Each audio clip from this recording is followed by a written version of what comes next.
A very good afternoon to all brothers and sisters in the Dhamma.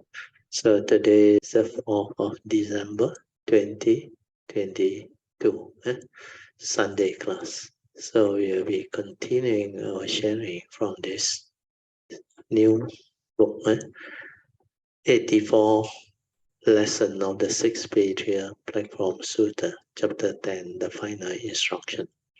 So this particular sharing was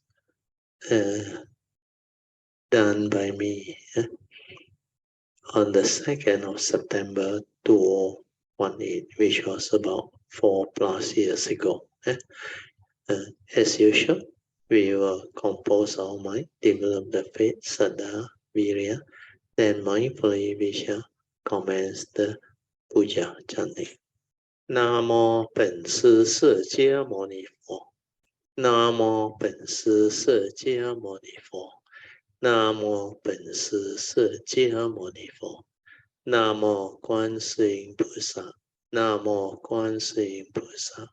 南无观世音菩萨。南无阿弥陀佛。南无阿弥陀佛。南无阿弥陀佛。南无弥勒佛。南无弥勒佛。南无弥勒佛。南无普贤菩萨。南无普贤菩萨。南无普贤菩萨。南无地藏王菩萨。南无地藏王菩萨。南无地藏王菩萨。南无佛菩萨。南无佛菩萨。南无佛菩萨。阿拉汉萨玛萨布多巴嘎哇。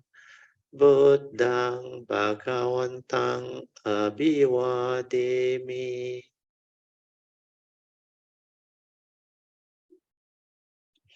Swakato Bhagavata Dhammo Dhammang Namasami.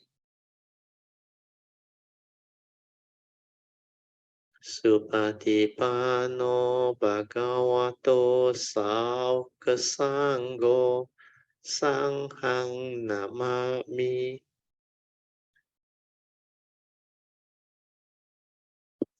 Namo tassa bhagavato arahato sama sambuddhassa. Namo tassa bhagavato arahato sama sambuddhassa. Namo tassa bhagavato arahato sama sambuddhassa. Buddhang saranang gacchami. Dhammang saranang gacchami. Sanghang saranang gacchami. Dutiyampi buddhang saranang gacchami. Dutiyampi dhammang saranang gacchami. Dutiyampi sanghang saranang gacchami. Tatiyampi buddhang saranang gacchami. Tatiyampi dhammang saranang gacchami. Tatiyampi sanghang saranang gacchami. Anatipata veramani sikkhapadang samadhiyami. Adina dana veramani sikkhapadang samadhiyami. Kamesu miccācara veramani sikkhapadang samadhiyami. Musawada veramani sikkhapadang samadhiyami. Surameraya majapama tatana veramani sikkhapadang samadhiyami. Sadhu, sadhu, sadhu. Okay, let's pay respect to Bhajan. Buddhang pujemi.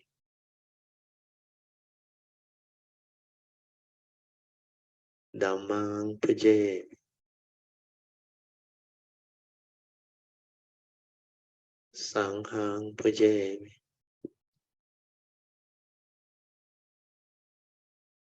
Okay, y'all can be seated. We'll turn to page 6 of the chanting book. We'll do the invocation to the devas. Invocation to the devas. In this universe, in the entirety, let the deities or devas come here. Let them hear the good teachings of the King of Sages, which gives heavenly release, Nibbana. This is the time to listen to the teaching. This is the time to listen to the teaching. This is the time to listen to the teaching. Samanta Chakawalisu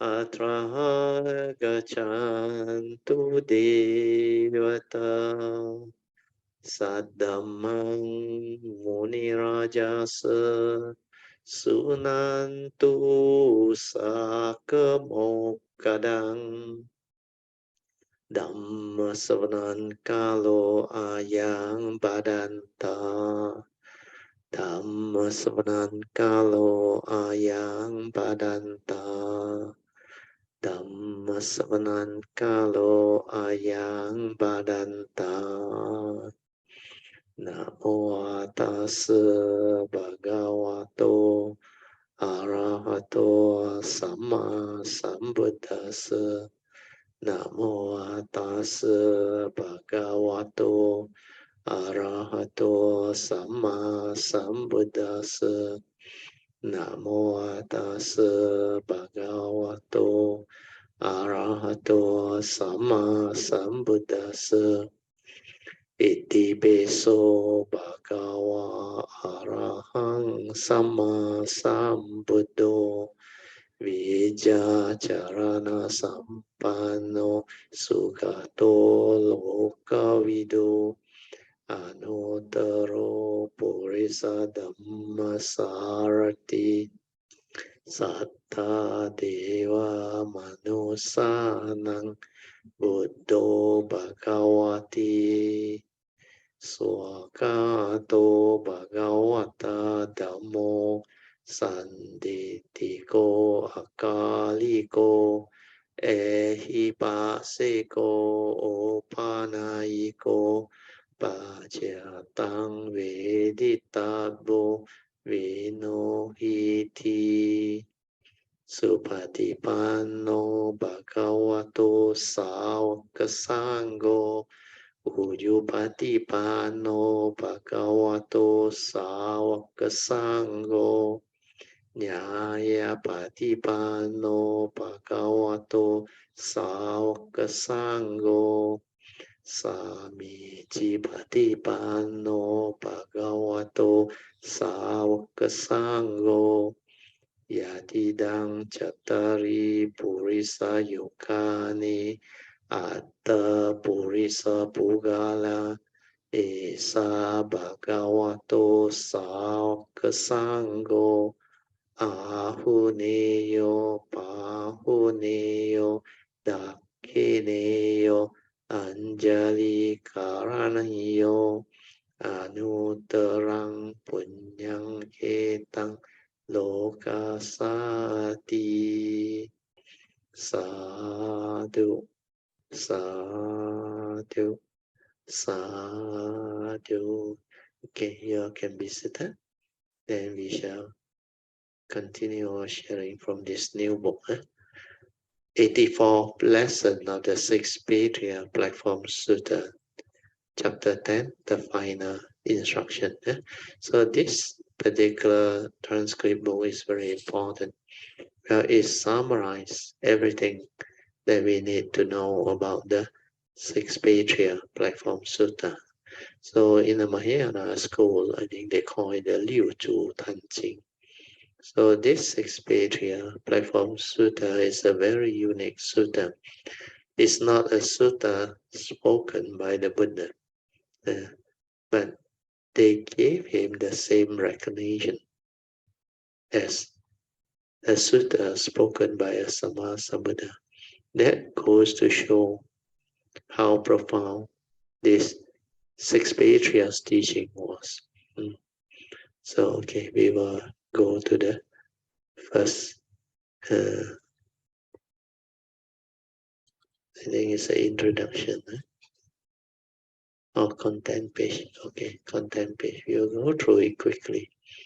There's a preface after we were read through. Then there's an acknowledgement of those who have helped make this possible. Then after that, we have our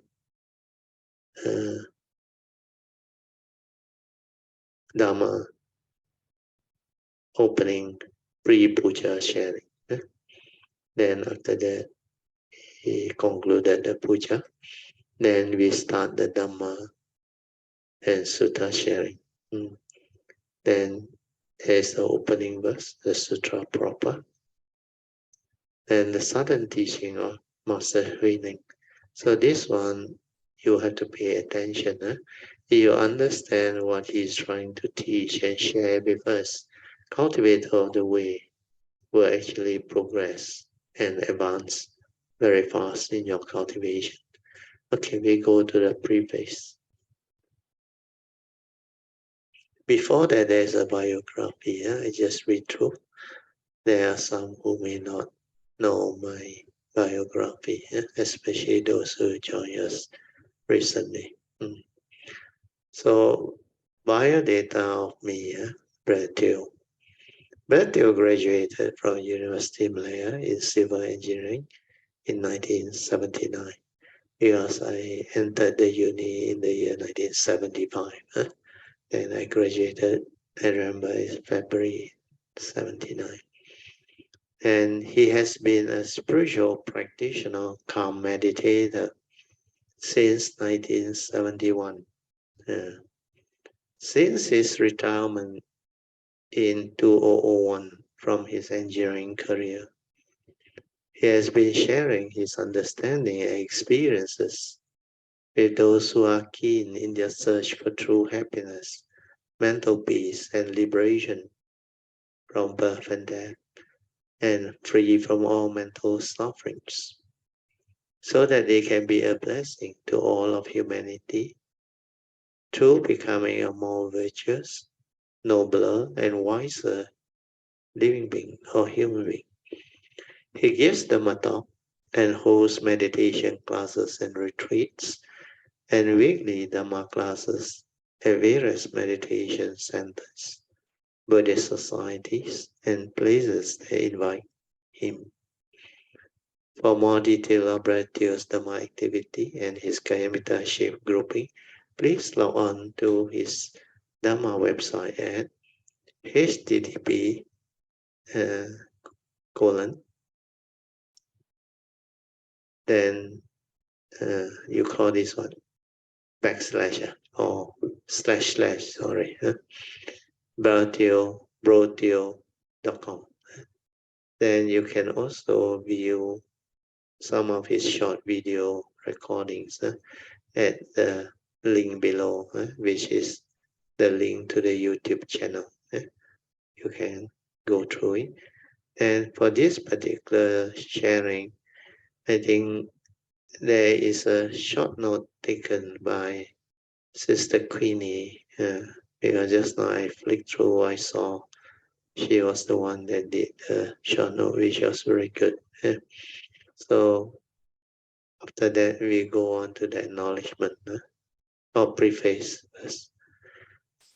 So under preface, I gave a rough explanation. Is Brother Teo's sincere wish that Dhamma friends, spiritual practitioners, seekers of truth, and cultivators of the way will be able to make use of the enclosed Dhamma transcript notes to develop a better understanding of the Buddha's teaching as taught by the Buddha, so that they may progress along the path of Dhamma to become more virtuous, nobler, and wiser human beings that can be a blessing to all of humanity and the world. As these notes were mostly compiled based on a transcript from the recording of the 84th lesson of the Six Patriarchs Platform Sutta dated 2nd September 2018, the text is aligned as closely as possible to the colloquial speech in the talk. However, some editorial amendments have been made to the text without distracting from its essence. From the essence of the talk has been done. With this is hope that readers can actually adjust themselves to better understand its true meaning and intent. A good way to do this is to listen to a recording first before reading the transcript note. To listen to a recording, the audio file, you can download to our website, the previously mentioned website, rodeo.com. Then you can also go to the repository of Dhamma material or Google Bratios Kayamita, a repository of Dhamma material to view them, or alternatively to download from the MP3 audio link below. So the links are there, so you can look at it. Then the short note link also is there. Okay, acknowledgement. It is the donor's sincere intention that these Dhamma transcript notes be given free to those who are interested and have the affinity to receive them. I'd like to take this opportunity to thank and rejoice in the generosity and wholesomeness of all those Dhamma friends and all Kayamitas who had donated and helped out in the transcription, typing, typesetting, formatting, proofreading, etc. to make this free distribution of Dhammadana possible. Special thanks should be accorded to Sister Adeline and her daughter Christy, who had taken the initiative to develop the draft transcript for my subsequent editing, thereby enabling this Dhamma transcript to be printed. By the power of all these merits and wholesomeness, may all beings be well and happy, free from all mental suffering and physical suffering and dangers. And may there be love, peace, and joy deep within their hearts. And may it also pave the way for there to be causes and conditions for all Dhamma friends who have donated and helped out in one way or another to realize their good and noble wishes or aspirations soon as possible. With metta always by Bradil. Okay, we go to the Sutta sharing proper. Pre-puja sharing. Greetings by Brother Theo. As I always start with the following. I say, a very good afternoon to all brothers and sisters in the Dhamma. We are approaching the end of our series on Dhamma sharing and discussion on the 6th Patriarch Platform Sutra. Today is Sunday, 2nd September 2018, and we will be sharing our 84th lesson of our 6th Patriarch Platform Sutra class.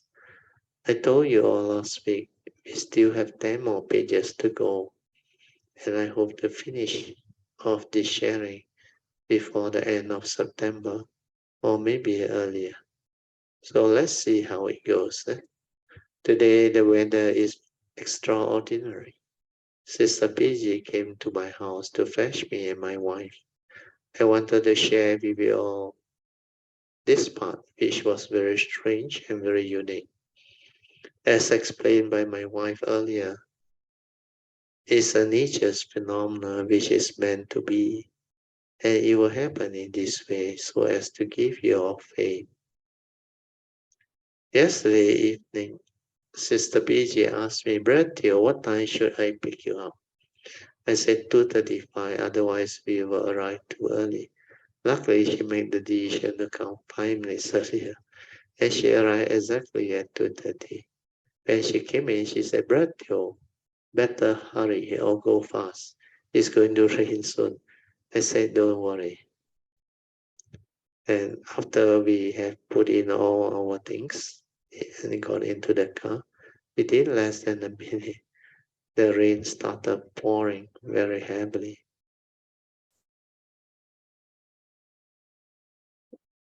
When she came, oh, sorry, I finished this part. I said, don't worry. After we put everything, oh, no, I have gone through this one. Yeah. When we were about to reach Whooping Jingse, which is the place I delivered my sharing, it was still pouring. So we thought the rain would not stop. But strangely, the moment we turned into the gate, the rain stopped. And it completely stopped. And we came out of the car and I told my wife, see, your parami is very good. She said, no, it's nature's phenomenon. That's how, when people understand, they will know what to say. Then after we went into the Whooping Jingse Vihara, the rain started to fall again, very heavy. So nature has its own way of manifesting and unfolding according to conditions. Like I shared last week in one of our weekly classes, such similar strange phenomena are quite common. For our Tuesday, Thursday, and Sunday classes, including our spiritual trip, they are also happening the same way. Everything will unfold accordingly, and it was always so beautiful. It was like whatever that is meant to be will be. As long as you are on the right path, developing the right cultivation, and you trust your nature, your good blessing, and your good parami, things will go your way. In life, this is what you need to understand as a cultivator. When you cultivate the Buddha Dharma, no need to worry, no need to fear. Just live your life, act and do whatever you have to do or need to do with Dhamma understanding. If you are sincere and you have a good heart with wisdom and understanding, your form and mind will be beautiful, and you will get to live the beautiful life of a noble one. Then you will start to understand more and more of nature's wonders, and your progress along the path of Dhamma will become very different. This is the part you all need to understand. There is a lot of joy in having such understanding. I don't know why. All these are happening today. Maybe they know it's our last lesson and something good will come about from today's sharing, Dhamma sharing. So we should all just rejoice. And really that day, because the sharing was very, very beautiful. Okay, we then continue. Okay, before I continue 3.2, maybe I would like to give you a bit of sharing. Because a lot of cultivators, I realize, they lack faith, they lack understanding in the cultivation. Even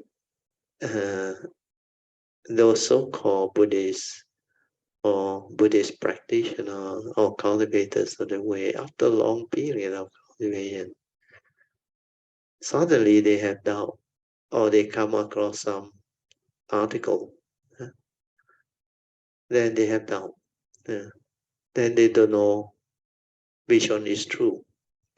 So I think 2 days ago, I forgot whether yesterday or 2 days, I received one from one of the Buddhists, uh, uh, an old Kayamita, which I have known him for quite a long time, but because of condition, after uh, I leave the Vipassana Center sharing,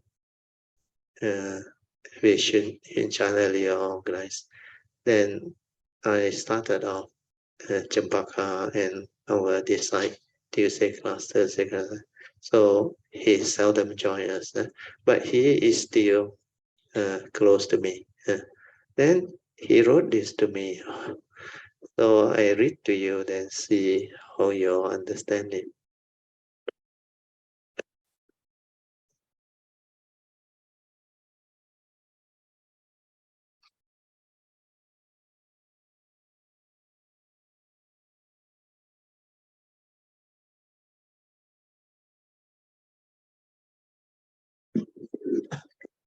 So he sent me this article, follower of the Buddha, 5th October 2013. Somebody, I think, sent to him, I think.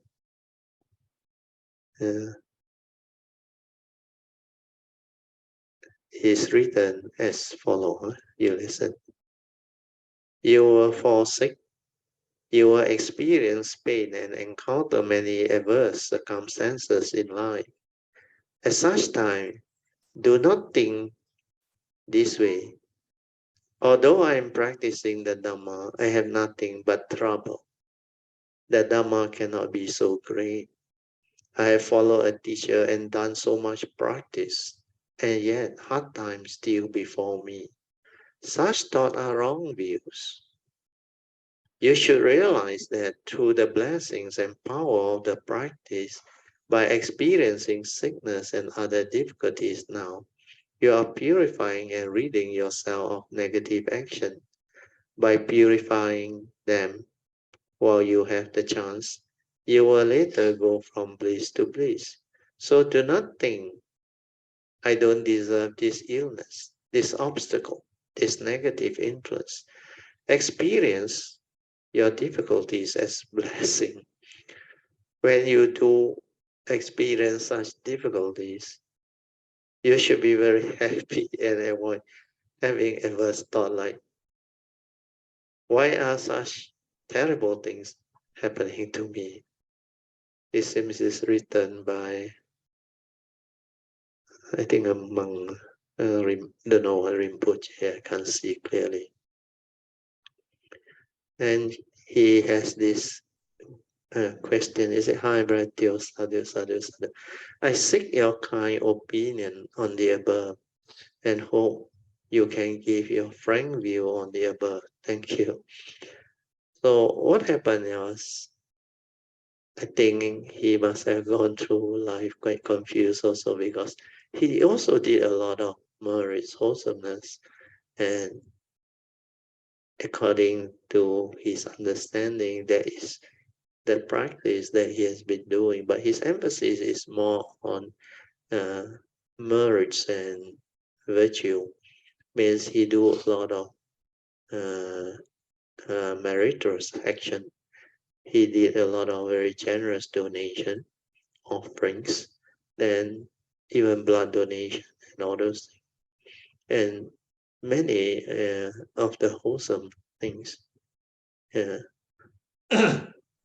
but as far as cultivation and practice, I believe he is still not that clear. But nevertheless, as a Buddhist, he did very well in the field of dana parami and generosity, and also all the wholesome action and deed, especially generosity, donation. Then he also paid respects to monks and all things. Then he, of course, also supported many Buddhist institutions or temples.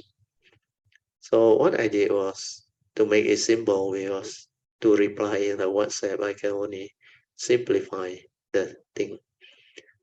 I said, according to Lord Buddha,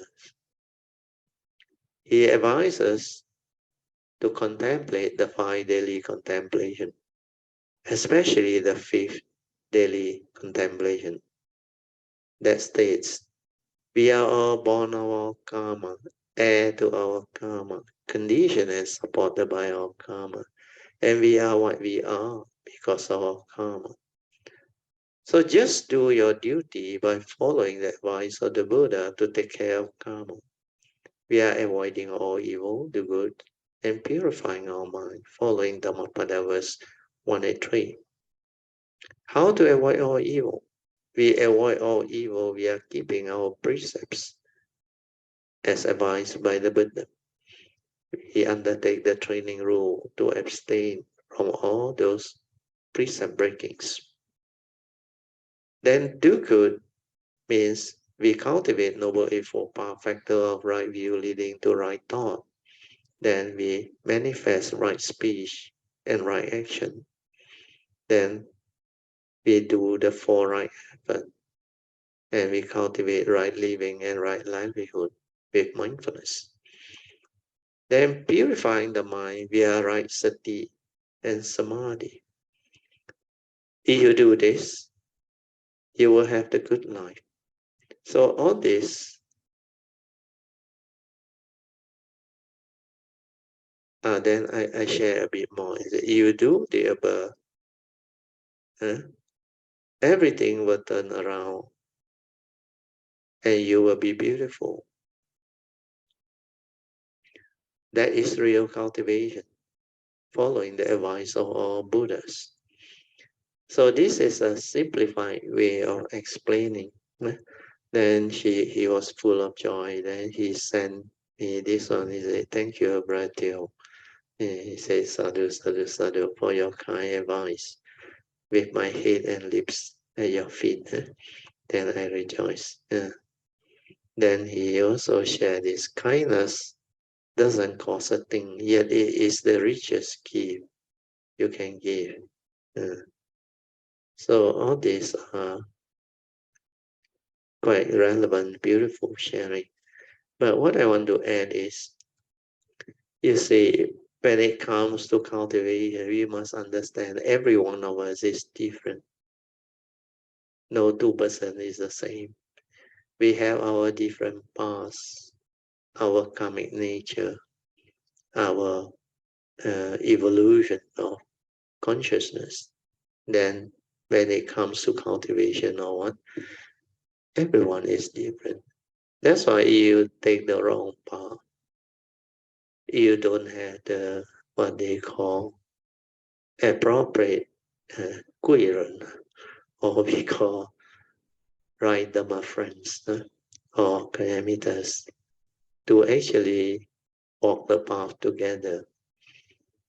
If we do not make the aspiration as advised by the Buddha to invoke power of merits for causes and conditions to avoid the foolish and the heedless, meet out with the wise and the enlightened Aryas, then cultivation can be very, very difficult, can be very messy, and you have to go through a lot of, in Mandarin they call Yin Wang Lu.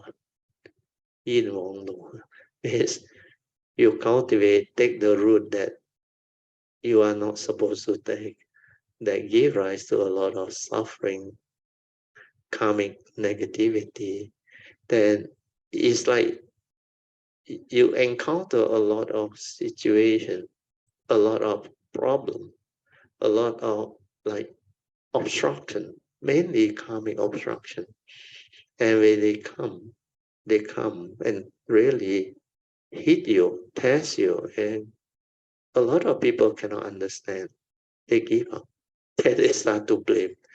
They say, "I don't believe in the Buddha Dharma anymore.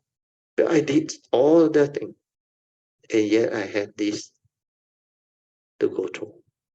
So they become very, very like unhappy, like they lost faith. Then they they really become very confused. No. But we have to understand what is cultivation. Because if you meet the wrong people, the wrong teaching, the wrong guidance, what you do, you think is the correct thing. But right according to you, right according to what people tell you. And that is not the true teaching, the true Buddha Dharma. When you have the causes and conditions to encounter the real teaching, you must not miss it. That's why I say the window, you must make use of all the opportunity or condition that manifest. Means this golden window, you must not really allow it to slip away. Otherwise, you can be lost for eons and eons and eons, and you can never really uh, understand why this is possible. Because Dhamma is like that. When you go the wrong way, you become very, very negative. Then through that negativity, you react, you stir, and you cause more confusion. And you give up, and you simply do things. They're through heedlessness. But when you start to develop the condition to meet our with proper Dhamma friends who have the understanding of the Dhamma, or they take you to somebody who has the understanding and the cultivation, if you have your past, if you have developed your cultivation according to the advice of the Buddha, like what I mentioned just now. Because avoiding all evil, doing good, is not just superficial. Of course, the third one, purifying the mind, is even more difficult.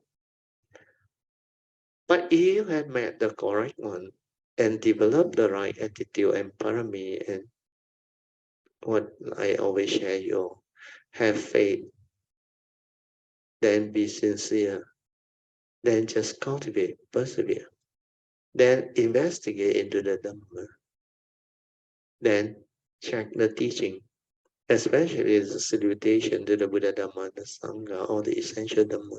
Check them, understand them, then cultivate accordingly, like avoiding all evil. Keeping precept is not just superficial. Yeah, I keep my precept, but if you are not mindful, unaware, heedless, you broke your precept throughout the day without you knowing. You only look at the very gross thing because you believe killing is harming and killing, the action and all thing.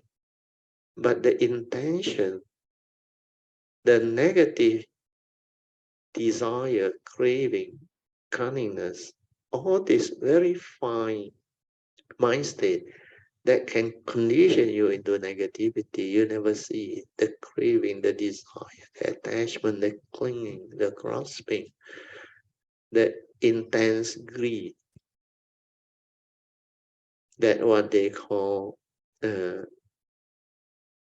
negative tendency, especially what they call that tendency to deceive, to cheat, to take advantage. They are always lingering behind because before you become enlightened, Sakaya self-delusion is always there. Because of that self-delusion, we believe we exist. The personality is there, the ego is there. So because of the egoic mind, the personality, it will condition you to want things your way, craving, desire. And this is greed. It's not only greedy for things, you become possessive. It's another type of greed. You become like aggressive. It's another type of greed. Then you become cunning, mischievous. Then you develop authoritative type of personality. All these are very severe evils of greed. Then when things don't go your way, you become angry, emotional. Then through delusion, when you cannot understand what is going on, fear arises, worry arises, anxiety arises, insecurity arises, phobia arises. All this you cling and deposit into your memory. You cannot see.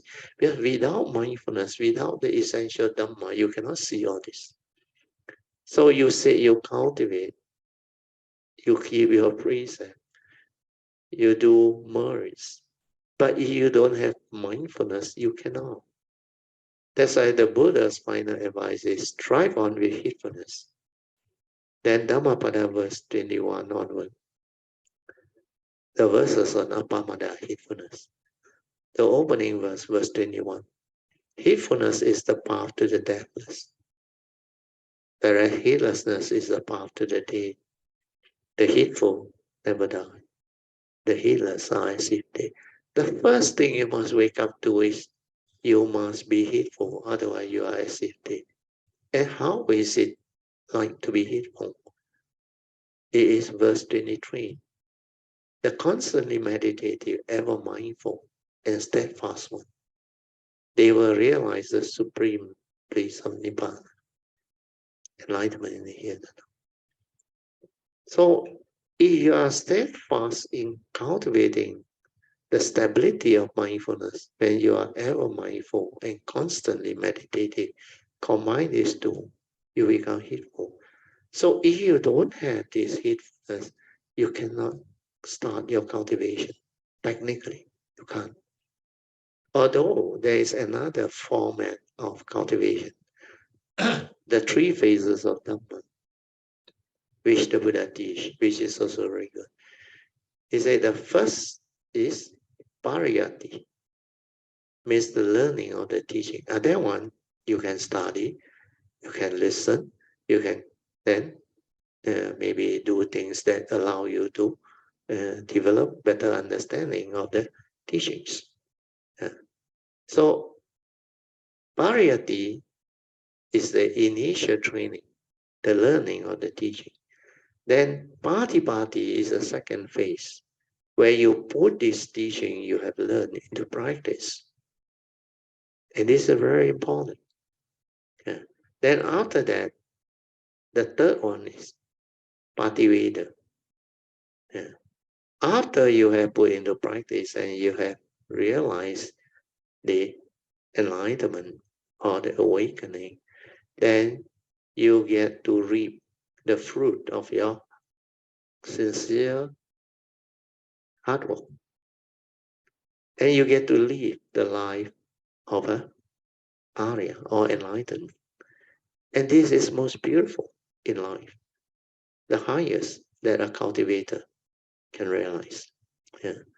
Because without the third phase of Dhamma, life has got no meaning. Most of the time, you are deluded, you suffer, you become afflicted. So cultivation depends on this type of understanding. When you have this type of understanding, you won't go wrong. When you cultivate mindfulness, heedfulness, leading to heedfulness, means train your mind to be aware, mindful, stabilize it to be ever mindful. Then throughout the day, the daily mindfulness must be there, the stability of it. You must be heedful in the midst of life, otherwise you cannot do it. So all this understanding are very important. So with this understanding, you will never go wrong.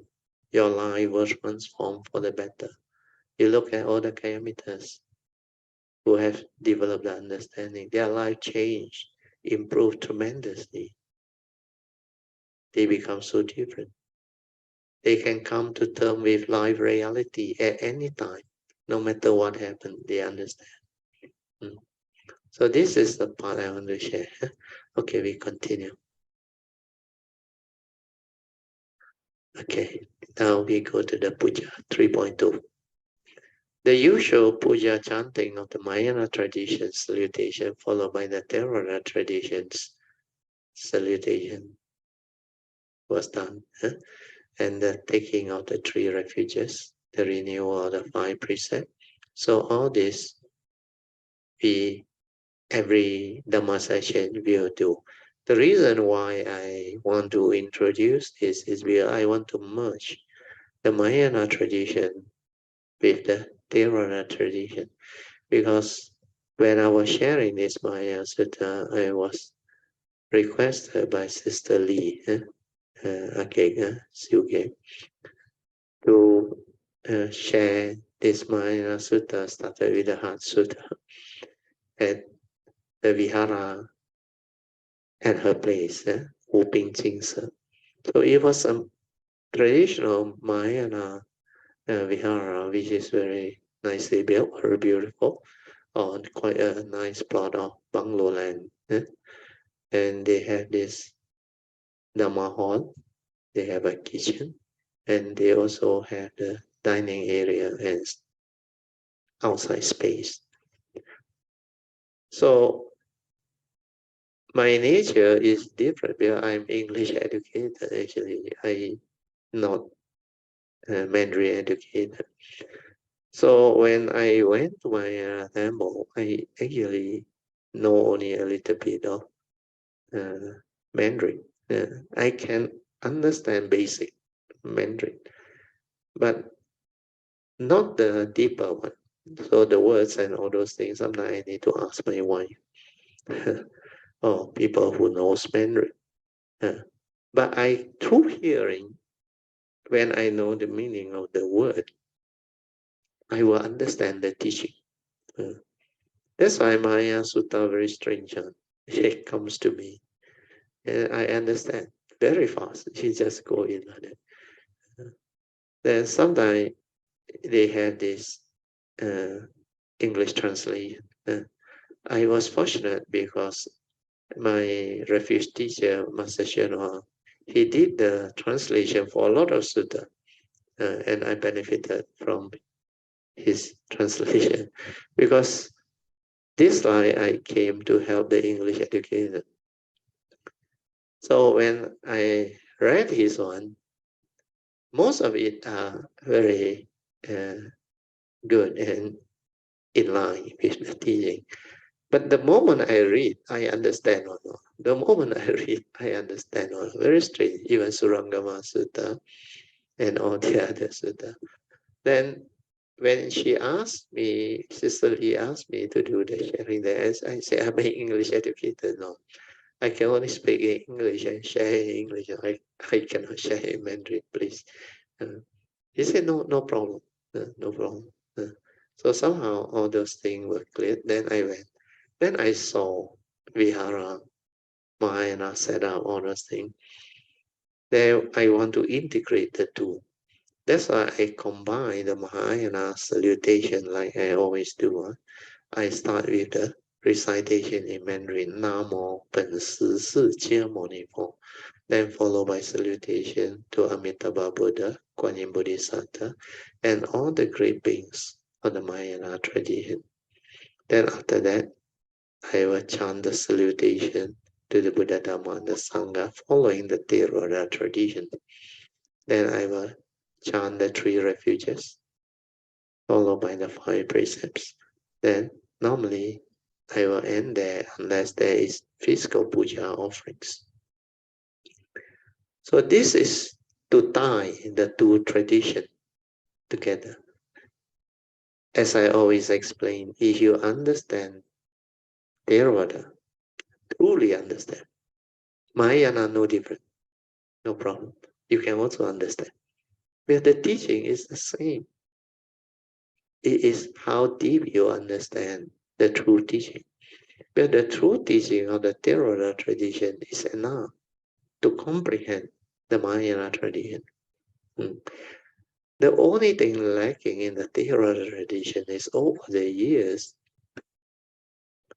a lot of the true teaching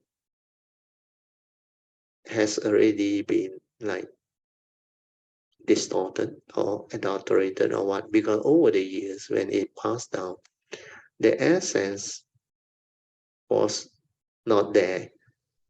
And it's initially through chanting. They got no writing. Then later only there is writing. And the problem with writing is you need commentaries, you need translators to translate the teachings and other things. So all this can bring about distortion or where a lot of important teachings cannot be passed down because of the way it's been shared. But Theravada tradition has its benefits and advantage because of the constant chanting. The chanting book, the Pali version, they have a lot of the teachings still there. But interpretation of it, the explanation of it, the ability of cultivator to explain it and put it in clear for cultivator all the way to penetrate, that one is missing. That one is missing. That's why over the years, sad to say, the Theravada tradition has become uh, like how you call it. The teaching has become so different. No? It end up into method, techniques, and teacher. The emphasis is all different. No? They are more interested in the method, no? The technique, no? The object of meditation, no? And which teacher you follow. No? Whereas the essential Dhamma, where the Buddha teach, the Dhammapada verses and all those things, that one, very few people can explain the true teaching behind all this. And because of that, they find it very difficult to accept Mahayana. To them, it's like an alien teaching, not related at all. But what I did was when I shared this Mahayana teaching, I used the Theravada explanation, which matches. That's why a lot of Kayamita find it very interesting. And it's not difficult. But the two does not debate. Truth is truth. You can use the Theravada traditions, essential Dhamma to explain the Mahayana teaching, like the salutation to the Buddha, Dhamma, and the Sangha. Then you will know it doesn't deviate. Even the Four Noble Truths, the three turnings, they are all there, except people have forgotten its essence and don't know how to share and express them. In fact, the three types of wisdom that was mentioned, shared by me, we have Suttamaya Panya, Chintamaya Panya, and Bhavanamaya. They are in the Theravada traditions teaching too. But people didn't see the link to the first turning, second turning, and the third turning of the Four Noble Truths in the Dhammacakkappavattana Sutta. And how all these three types of wisdom come from the three turnings. That one is missing. And the explanation of the three turning also missing. Or not in-depth enough. Then the other one is I realize the understanding of what sati is very, very shallow in the Theravada tradition. It's not much explained. They use a lot of words, even the word sankhara, the five aggregates and all those things. So it's not easy unless you have the condition or opportunity to encounter a true cultivator who have gone through and developed the understanding or awakening. It is not easy to find teachers. So based on that, hopefully, you all can have the joy to really thank your good karma for having the causes and conditions to actually meet up with true cultivators of the way and find the true teachings. Like our opening verse of all the sutta. Actually, they are very rare. Okay, I will read on that. We go on. Okay, Dhamma and Sutra sharing by Brad Deal. Then I say, just relax your body and mind, maintain some form of mindfulness. The emphasis is always on mindfulness, leading to heedfulness. And then we can start our sharing, our class. Then I say, let us turn to page 1 to recite the verse for opening a sutta. This one points towards the rareness of encountering the true Tathagata's teaching. Only the Mahayana Sutta understand this and have this opening verse. Whereas Theravada seldom have this type of opening verse. But to them, they were initially taught mostly the sainthood way, or we call it the teachings that lead to enlightenment in the here and now, the 4 stages of sainthood. leading to arahantship. They were not taught the Bodhisattva way. That's why they don't know how rare this true teaching is. So now we read to the verse for opening the sutta. This is the format by Shenhua, which is very good. He said the unsurpassed, profound, and wonderful Dhamma means the final teachings of the Buddha. It's difficult to encounter in hundreds of millions of eons. I now hear it, receive and uphold it, and I vow, see, you have to vow, to fathom the Tathagata's true meaning. This is the opening verse. So do not take things lightly. Make sure you don't miss all this. Now let us turn to page 419. There is the six Patriarch Platform Sutta, that thick book, commentaries by Master Shen Hu. We were at page 419, I think towards the end already. We have finished the commentaries, and now we shall move on to the sutta. So the sutta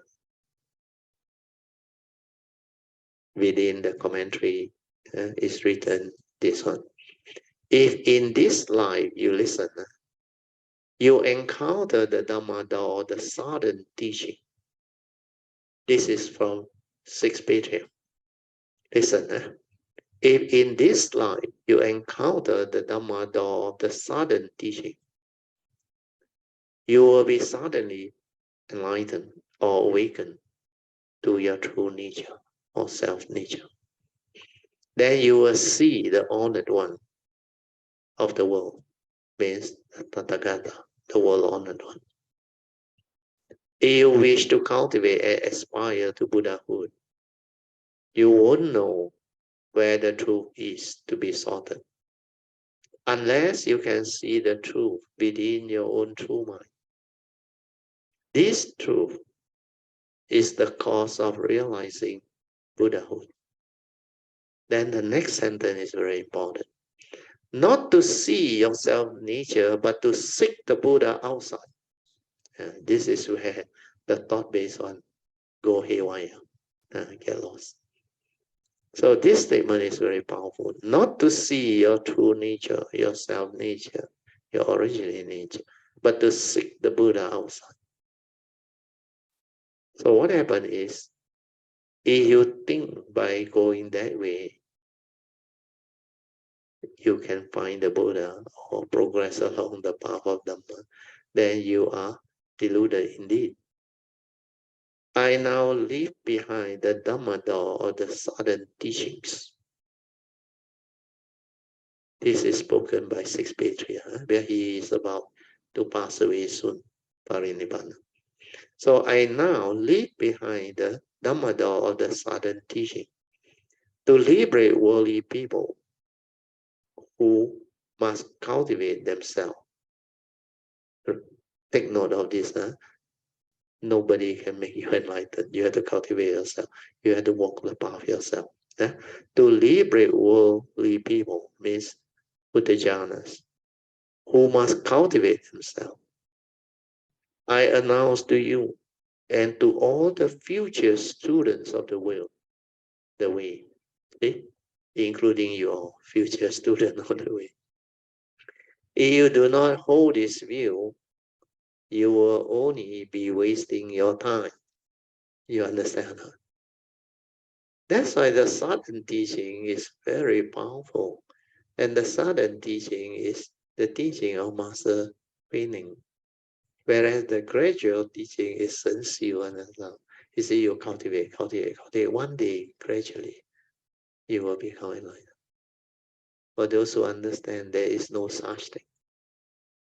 That's why Huining take you direct to the true mind. When you realize your true mind, you awaken. That is the southern teaching. That's why that type of teaching is very different. Awareness-based, not thought-based. This one is coined by me. Because when you go to the thought, you don't have awareness. You can only be either aware or lost in thought. Man can only do one thing at a time. When you are completely still, silent, and just aware, there is no thought. But the moment you allow that mundane mind to arise and create all the delusion or heedless thinking, then you are lost in thought, preoccupied in that thought process. That's why you cannot free, you cannot develop it. So this understanding is very important. Then we move on to 3.3.3, the sudden teaching of Master Meaning. Then here I said, no wonder they rejoice. But this is the final message by Master Meaning. And this is very important. So let us go to paragraph by paragraph. That's why I repeat it that time. I want you all to understand this. You listen again. If in this life you encounter the Dhamma or the sudden teaching, what is the meaning? What is the Dhamma or the sudden teaching? Do you remember? There is a gradual teaching and there is a sudden teaching. What is a sudden teaching? Whose teaching is this sudden teaching? Then I asked at that time, you all cannot remember? We have gone through the thing for so long. We have gone through this teaching while in the middle of the sutra. What is this word? Sudden teaching. So the key word is sudden. So what is this word? Sudden. Okay, pass the mic to Sister PG. Yeah. So Sister PG answer. It is the teaching of Master Huining which can lead to a sudden awakening. Yeah, this is good. Then I say yes, very good. Here, sudden teaching means sudden enlightenment or awakening. Yeah. That's why I used to share with you all that wisdom is such. If you have, means you have. I used to tell Yuncha. Because wisdom is with our nature. When you touch that nature and realize that nature, you develop the understanding. Then the wisdom will allow you to have this sudden awakening. So wisdom is like that. If you have, means you have. If you don't have, means you don't have. You cannot learn to be wise. You can cultivate and awaken, yes, but you cannot through thought-based learning, through reasoning, through what they call analysis to awaken. Cannot. Where these are all thought. Your instrument limits you. Yeah. Because wisdom is to be awakened to through the direct seeing, through the completely silent inner awareness. But that one has that ability to awaken to insight into phenomena and trigger of the understanding. It's not through a thought process. It's not a knowledge within the brain, the memory. That's why it's in the nature.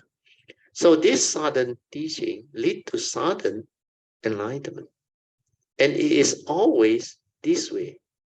Even the graduate school, they may call it the gradual teaching. They think it is gradual because they thought you need to cultivate over a period of time. But it is actually sudden at the time of enlightenment.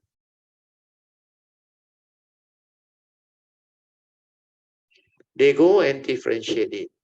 They say Shen Xiu's teaching, the Da Si Xiong or the fifth patriarch, is supposed to inherit the sixth patriarchship. But instead, finally, it was Huining who inherited it. So this sudden teaching is from the southern school where Huining came from. because it's Huineng's teaching. Then the second one is the gradual teaching of the Northern School, where Shen Xiu is, as taught by Shen Xiu. So this Northern School taught enlightenment as happening gradually, which I think a lot of theoretical tradition, you hear this very often. You cultivate, you do mindfulness, one day you will become enlightened. They think you must cultivate, and as you cultivate, you gradually develop the understanding to become enlightened. Before you understand the teaching, which one do you think is more logical? You always think it's the second one, is the gradual teaching.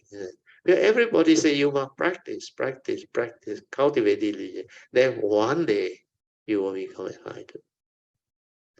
Then when they tell you this Mahayana Pure Land's teaching of the Southern School can suddenly make you enlightened and awaken, you surely don't believe, especially if you are a Theravada practitioner. And you will comment as follows: where can have such a thing?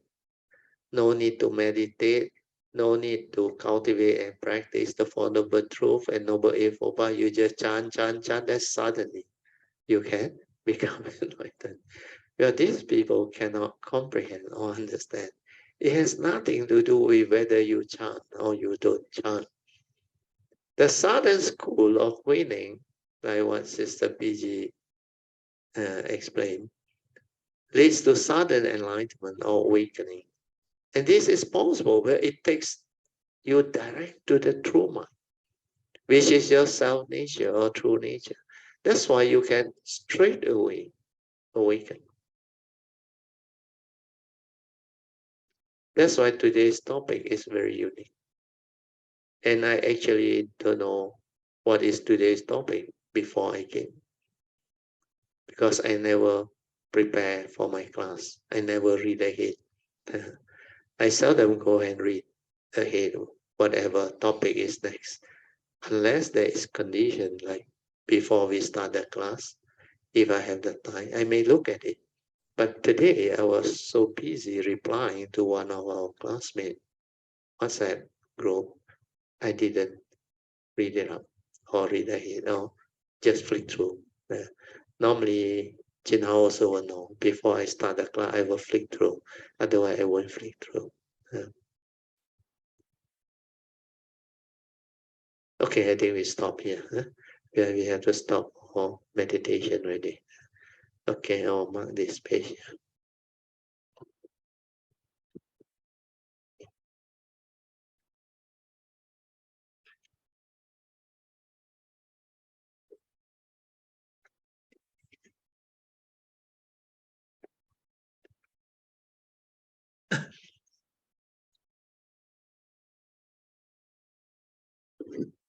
Okay, we are at page 7.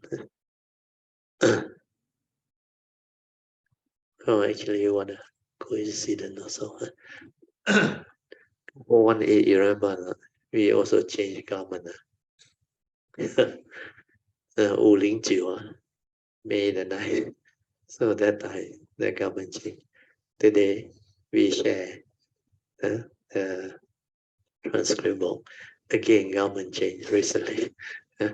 So that 4 years was actually good timing. So every time we share this sutra, the government change. So next time we have to be careful when we are going to share this sutra. Okay. Anyway, we will have the 45 minutes of awareness-based meditation. You can have your toilet break if you want to. 3 minutes of toilet break. Then we will off the light so that you can have your awareness-based meditation. 45 minutes. Okay. So just relax, maintain awareness, stabilize your awareness. Then let the nature do the meditation. Just maintain awareness. relax away. Relax body and mind completely. Don't try to know, don't try to do anything, just away, away, away. Stabilize away until the thought slow down. Sankara activity all slow down. Until your nature become very quiet to realize your true mind. The stability of this awareness-based meditation is very important because it will take you to your silent mind, which is also your true mind. When you stabilize it and realize it, then you will know what that nature is. Then you will start to understand what the teaching is. How from that nature all things arise. How the mundane mind arise. Then you start to, through the silent observation, see how you function as a human being. Understand clearly who are you, what are you, what is this power aggregate of form and mind, and how living beings become what they are. How avijja paja sankara, how ignorant, conditioned, delusion. All this can be understood. How mindfulness can allow you to observe, see, insight, and awaken the phenomenon. And this is awareness-based meditation, leading to the awakening, leading to the understanding. That's why awareness is very important. Sati.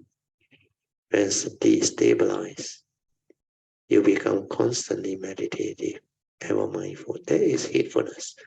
It has to stabilize not only in the form of meditation, it must be stabilized in the midst of life.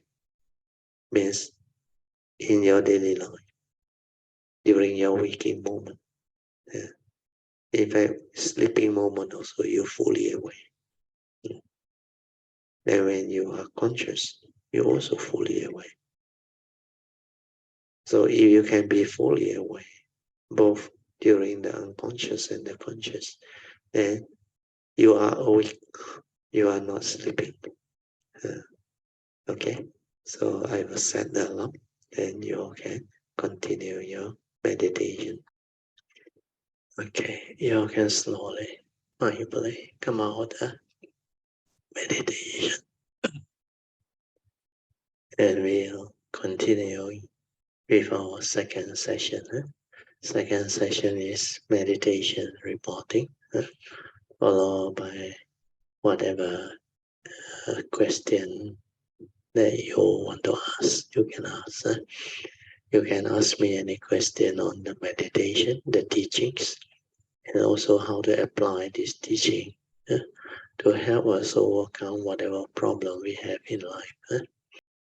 Yeah, Brother Teo, good afternoon. Good evening. Good afternoon. Yes.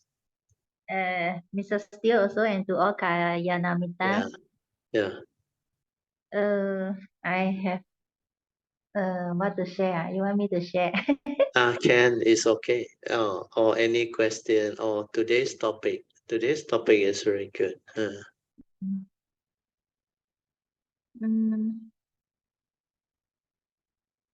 Today's topic also, yeah.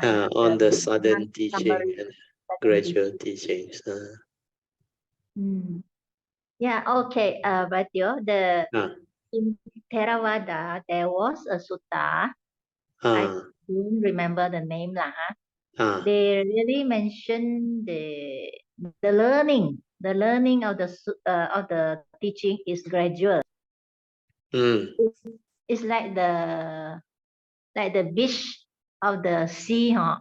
We gradually the seabed was gradually how to say slant towards a deeper depth. Yes. Yeah. So they compare the simile in that way lah. The learning is gradual. Then at certain part of the seabed, I am not sure I am correct or not regarding that particular sutta. And there's a sudden in depth, go sudden the depth of the seabed is suddenly go very very deep. abrupt, become very deep. Yes. So I don't know the teaching whether they teach this sudden abrupt depth or not lah. But Mahayana don't have those type of sutta. Even the Theravada, I didn't come across. Maybe I will refer to that particular sutta and then I tell can the you number forward of the, to me if there is, then we can look at it and discuss it. It's good. Later. So the learning of the sutta is gradual. That one is maybe correct. But they use the word enlightenment. So enlightenment, actually, there is no such thing as gradual enlightenment. You remember the Buddha? When he explained, he said, this Dhamma is Kaliko. Of course, the other one is Ehipasiko, Opanaiko, and all those things that are not so important. But Sanditiko and Akaliko, this is very important. So once you know it is Sanditiko and Akaliko, means can be realized in the here and the now and beyond thought, beyond mind. So the moment you awaken means when you touch that nature, because the sainthood way, even a glimpse of Nibbana is enough to awaken that being. So realizing that true mind, the true nature, is the realization of enlightenment in the here and now. Means to realize that Dhamma, which is Akaliko. So that part of that teaching is very clear. When it comes to enlightenment, is immediate. Is no such thing as gradually. But our cultivation, we have been so conditioned because we already been told so many times that you just continue to develop the cultivation. Then one day you will awaken. But that one day they don't realize. Without wisdom, you cannot awaken on. To have the wisdom means you must realize that true mind, the silent mind, that nature, to realize the timeless akaliko. So that part, I hope that sutta, which I hope to see, then I can read through to find out more. Yeah, then later I will try to find out the sutta. Yeah. Then you forward it to me and I will have a look at it. So the slope of the seabed, that one I think is good for learning. For learning is gradual. Yes, you need to stabilize the understanding. So that one take time. That one take time. I agree. Yeah, like certain part of understanding, but you like I agree. I truly agree. It's a sudden understanding just come to us. Yeah, it's sudden not come through up. thinking one. Yeah, not through Not through thinking the one. thought process one. That nature just awaken or insight into or realize it. It's just that nature understand.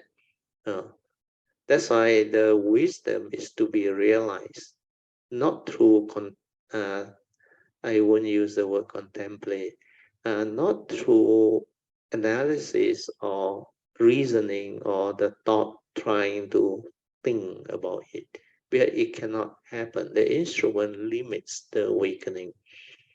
Then it is always the case of mindfulness, means aware. The mind is just aware that it awakens or it ceases because of wisdom. Then that glimpse of it transforms the individual. Initially is, of course, the sainthood way, especially Sakayaditi. That glimpse itself, that being that go through, come out, straight away will understand there is no such thing as an atta inside there. because that unconditioned nature will allow that form and mind who experience it to know that there is no being inside, and that nature is beyond thought, beyond mind, the unborn, everything. They will understand one. And all this that arise is the creation born of the mundane mind, the thinking mind. And this one is dependent originating, condition arising. Whereas the other one, they call it the signless or the unconditioned. That one got nothing inside that one. The being who goes through that cessation, they will know, they will understand immediately. That's why the enlightenment is always with the wisdom and is sudden one. Then after that, the nature that has gone through, it already has the understanding one. Yeah. Then you don't need to remember one. Whenever that being encounters a certain thing or situation, it is no longer deluded in that sense. It will not go back to the old way. He already know what the thing is already. That is not deluded anymore. Nothing can deceive it. Even the phenomenal world, the conditioned world, or whatever people say, that being cannot be affected anymore. Where that satiety is no more. And that one very, very powerful. That's why that first awakening is also very important. The Mahayana call it, you must realize the 不生不灭 means no arising, no ceasing, means the unconditioned. You cannot talk about it because the mind just cease. Even that moment is very penetrative, very powerful. So those who have a glimpse of what that cessation is, that nature is, already enter the stream, means they have a glimpse of what Nibbana is.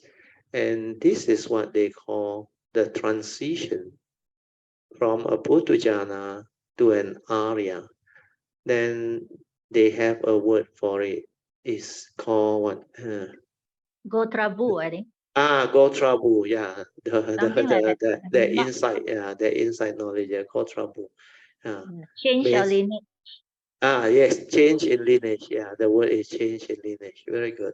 Yeah. It's straight away, that being become different already. Because it's no longer the Puthujjana already.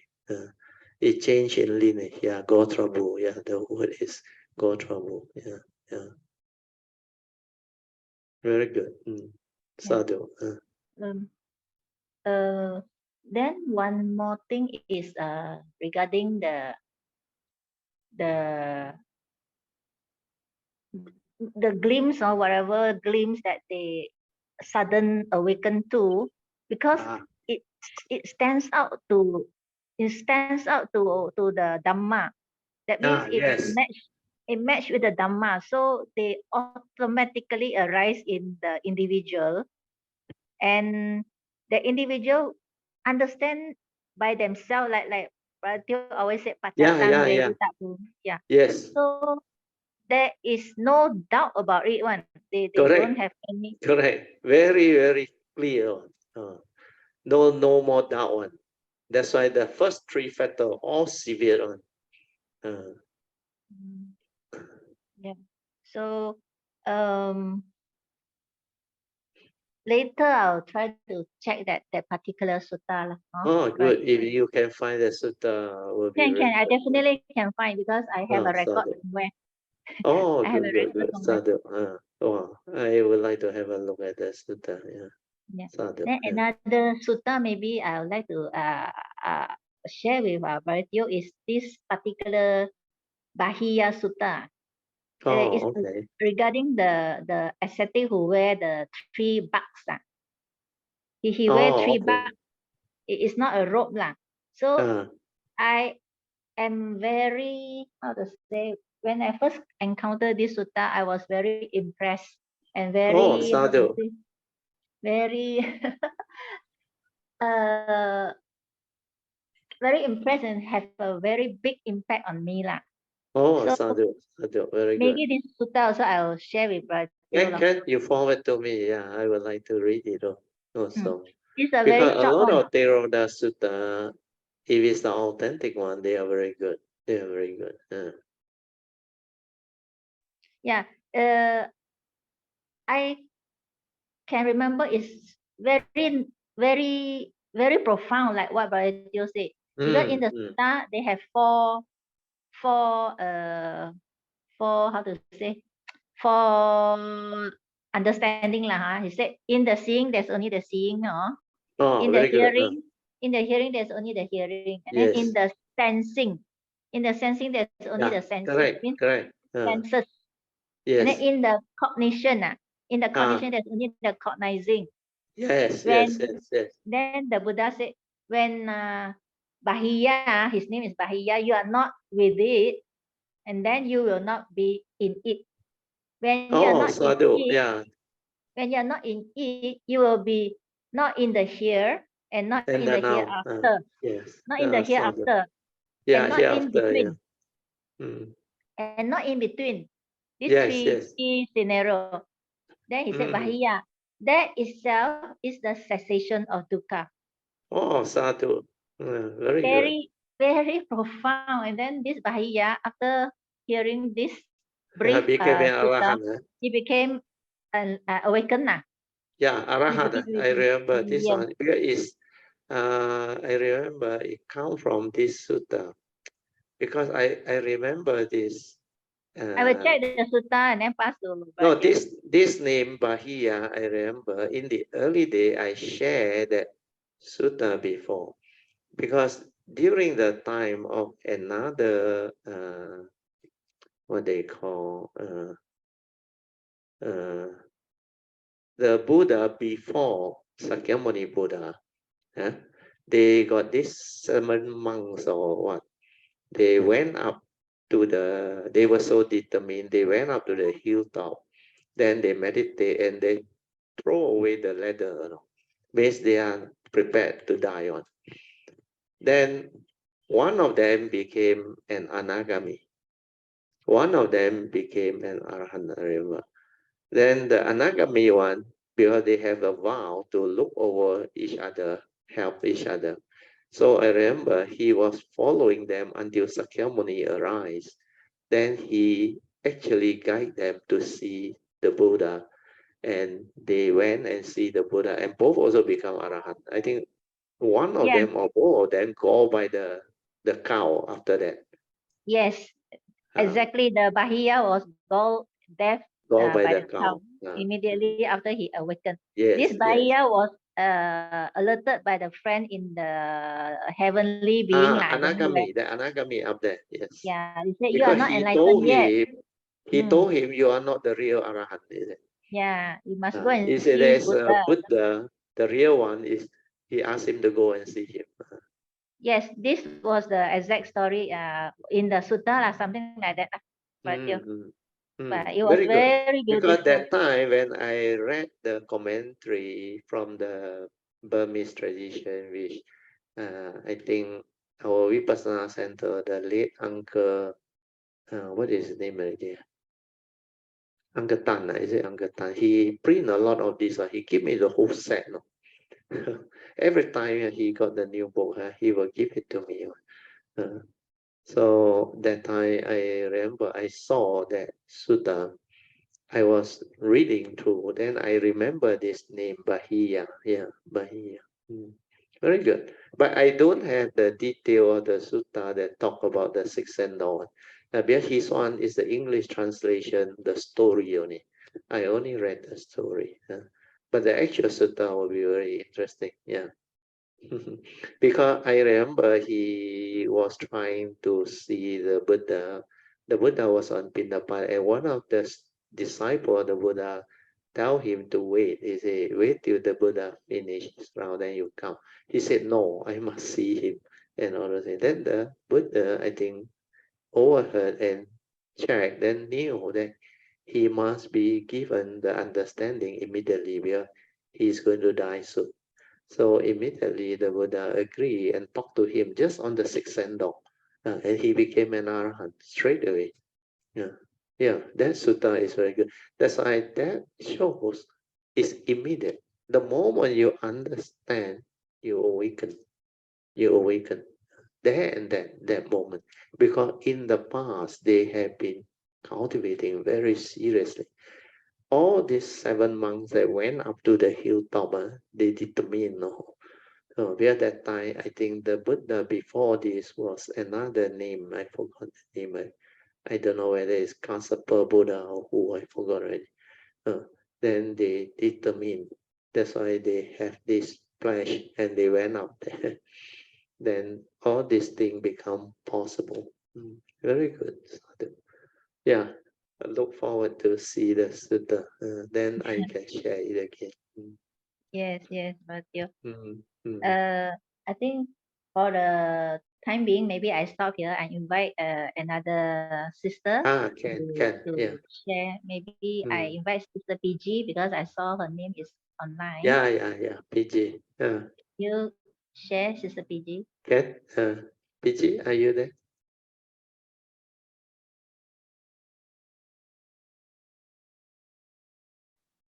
Yeah, PG. Hi, good afternoon, Rachel, Yeah, Cecil, and all kilometers. Thank you, Sister Ingbi, for nominating me. Today's today's subject actually is very interesting, Rachel. Yeah. It's something that we as a Buddhist practitioner, we are always encountered with a lot of suttas and teachings from both the monks and a lot of books.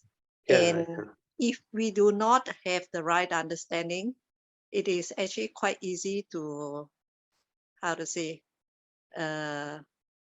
not only do we get the wrong understanding, we can go astray, right? Yeah, go astray. True. Yeah, we can go astray very easily. And a lot of times I do also read commentaries from and Q&As from other teachers lah. No need to mention names and all this. Yeah. And we can see that the level of understanding may not be as deep as what we have been taught by virtue. Yeah. And a lot of it is actually very not only thought based, but a lot of it is, like you say, a lot of times is very with not much real understanding. Yeah, they use the word superficial Dhamma. Or maybe It's like I would not actually like to use the word that they are not awakened, because a lot of times these people have been very long in their cultivation, and a lot they would have their own understanding, but I feel that they do not have the real insight, spiritual, and the penetrative one. yes, the penetrative insight, and it's like how to say,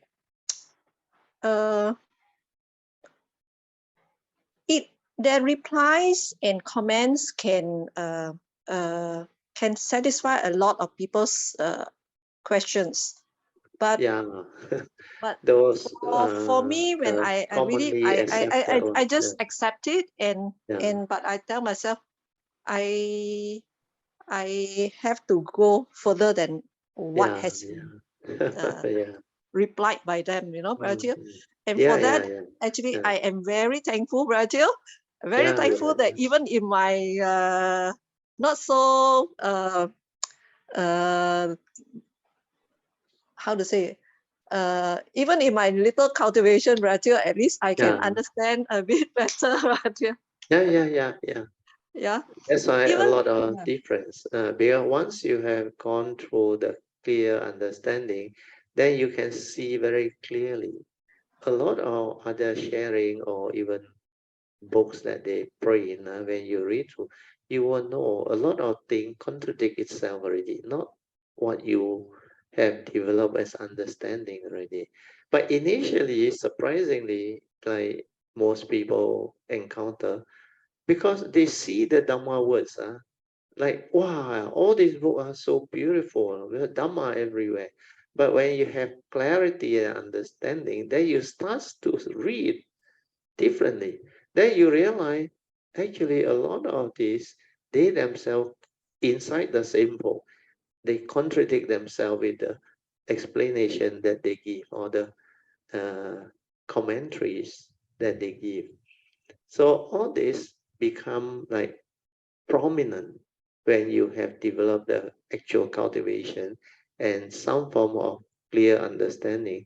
Then you read a lot of this book, you realize is no longer what it used to be.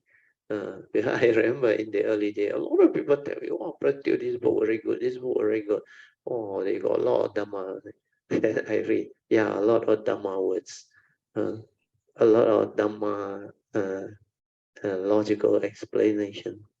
But this is not sufficient for penetrative understanding. This is not sufficient for cultivation. Because to cultivate, you need to get it, they call it spot on. Otherwise, you can't. Because to cultivate, you must have clear understanding. And that clear understanding can only come about from a person or a being that has gone through the realization, the cessation. Then some, they themselves understand, but the stability or wisdom not there yet. But they cannot have the ability to express it to you in simple words and share with you. But they themselves understand. Uh, there are quite a lot like that one too. Those who have gone through, then they use very simple words. They cannot like express it in a very beautiful sharing or exchange, but you know they have developed the understanding and the realization. So there are quite a number of people with that type of understanding. So as you go deeper and deeper into the cultivation, then you start to understand the process, the stability of it, then the various type of possible beings that has gone through the cultivation, and they are all very different. Where some, they specialize in different field, they specialize in different approach to the Dhamma.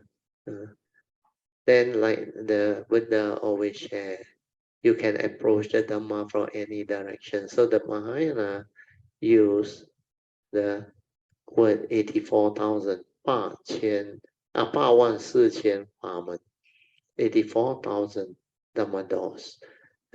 Actually, this implies you can approach it from any direction, because initially to go into the cultivation, what you need is heedfulness. From heedfulness, you can go into the cultivation using various approach. Some, they only develop the ability to chant. Then the spiritual faculty come.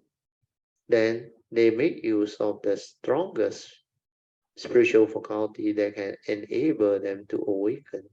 They will just awaken and they will penetrate.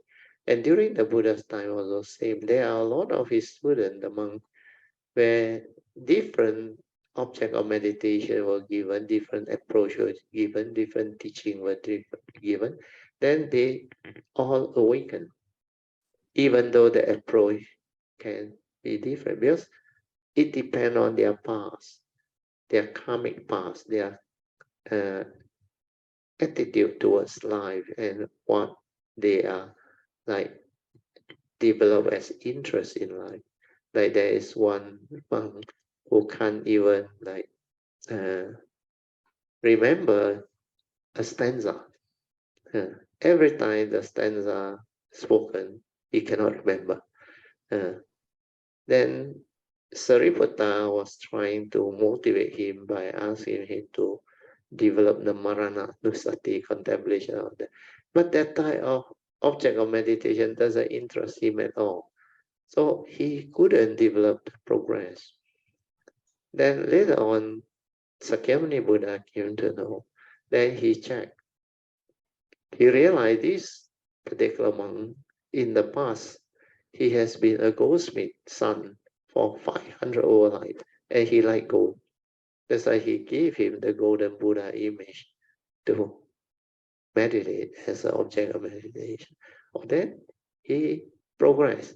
Then at the moment when he was very excited, very calm and very aware of that object of meditation, the Buddha knew and used his ability or psychic ability to cause that Buddha image or the object of meditation to actually dissolve. And through that, that monk became an arahant straight away. Because that Buddha, which is made of gold, also can dissolve. Then what else in the world that can never be dissolved? Then he understood straight away the Paticca and straight away he awakened. And all this become possible. Then there's another one. He gave him a white cloth. Then he asked him to go and like wash it or clean it out. He realized the more he washed, the dirtier it became. Then through that, suddenly he realized that is what his thought process is all about. The more he thinks, the more confused and more disorder the thought become, and more heedlessness. Then suddenly he realized that white cloth that the Buddha gave him originally was already pure, clean. If you don't go and do anything to it, it is already that quality, the purity, everything. But the more you go and do, the more you go and like entangle it, the dirtier it becomes. Means defilement start with the delusion to go and do all those movements. So this is how the Buddha, through his perfection and ability to understand all this, approached the individual and taught them differently. So there are a lot of examples, I think, in the Jataka story and also the Tipitaka record on how they encounter situation, then how the Buddha actually, through his wisdom, perfection, and understanding, advised them to develop the cultivation differently and overcome it. Some, he asked the monk to go back there and radiate metta. Then after that, the non-human or does not disturb them, then they can settle down, then they can meditate and progress. Then there was one group of monks, I remember, he came back, there was heavy rain. Then they couldn't went into the temple to see the Buddha. They actually have some question. But that heavy downfall trigger of the condition for them to be enlightened. Because I think that heavy downfall, the raindrops, the bubbles, that hit the ground, dispersed. Immediately, a lot of the monks who saw that, well, they were ready. They just, within that moment, awakened. That's why it's immediate on the sudden enlightenment. But you need, of course, you can explain or argue in a way that you had to prepare yourself all this while so that you are ready for the condition to awaken. That one could be true. I do not deny. But as long as it does not lead to enlightenment, awakening, to me, it's still unawakened. You can be prepared for how long, but it's still unawakened. But the moment it awakens is always the sudden enlightenment. That's why the sixth patriarch, he knew enlightenment is always immediate, sudden, within the moment. That split second, it just happened. Yeah. So all this are very important understanding and very beautiful understanding. Yeah, PG, you continue. Sorry for interrupting. Yeah, Bratio, like you always teach us that we do what needs to be done. Yes. In our cultivation, whether it's meditation, it's learning of the sutras or learning of the teachings, we have to do our part. And when the time is right, when the conditions are right, there may arise the condition for this particular person to awaken. So, like you say, you have to prepare the grounds. Yeah, we have to prepare the foundation or the what they call the causes and condition for us to receive truth. That one is very true because different people are different. Some because of past karmic thing and all those things, they got karmic obstruction. They need to clear, especially karmic obstruction. You need to clear. Then once a karmic obstruction clear, you realize everything become different now. Oh, then in the past you have like helped people to meet up with great beings or enlightened beings. Then they develop the progress and they transform very fast. Because of your permit, that luck, you come, you will have people who will bring you to them also. Then because of the cause and effect, the thing that you have done in the past that lead to all this possibility, then you also have that possibility to awaken that manner equally fast. That's why I look back my own cultivation from the past. I realize this life also when I come, the way I share, the way I give is very penetrating. And for people who have the past or are ready, they understand very fast and they penetrate very fast, they awaken very fast. Then in the early years when I was developing the cultivation, I realized I received Dhamma, the truth, also very fast. I don't really need much word and real sharing or teaching from the enlightened beings or from people who has the truth. I only need to hear truth. The moment I hear truth, like Huining, we will awaken to it one. Very funny, because that nature is like that. This is the way he gives. And when he come, he also receive it equally fast. That's why that one I can confirm. I check back, I realize initially, like I told you, after 1989, I thought most people like me, what you need is just the penetrative understanding of the number. But when I started to share, I realized hardly anybody can follow. Hardly anyone. Then I had to revert back to basic, essential Dhamma, the basic teaching, and start the sharing in a different manner again.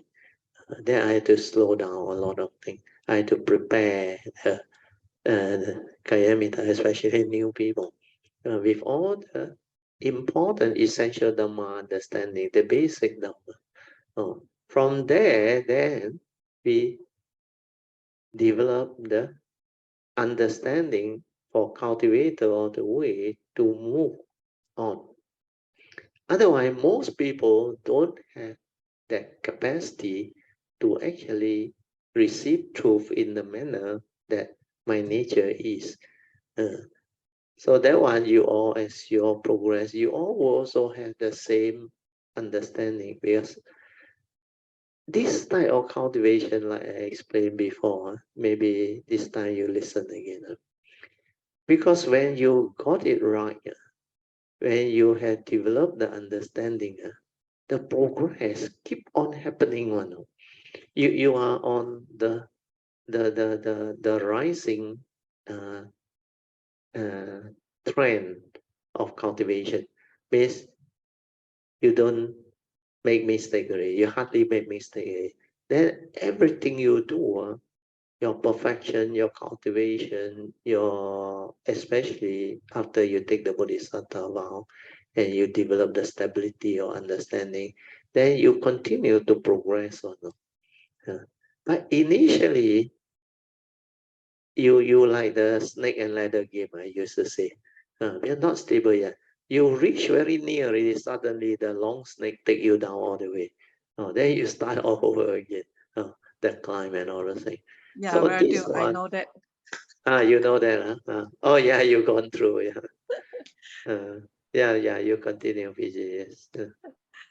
Yeah, Matthew, you know, when you talk about those karmic obstruction, it is Yes. actually very clear to a lot of us Kalamitas, Matthew. Yeah.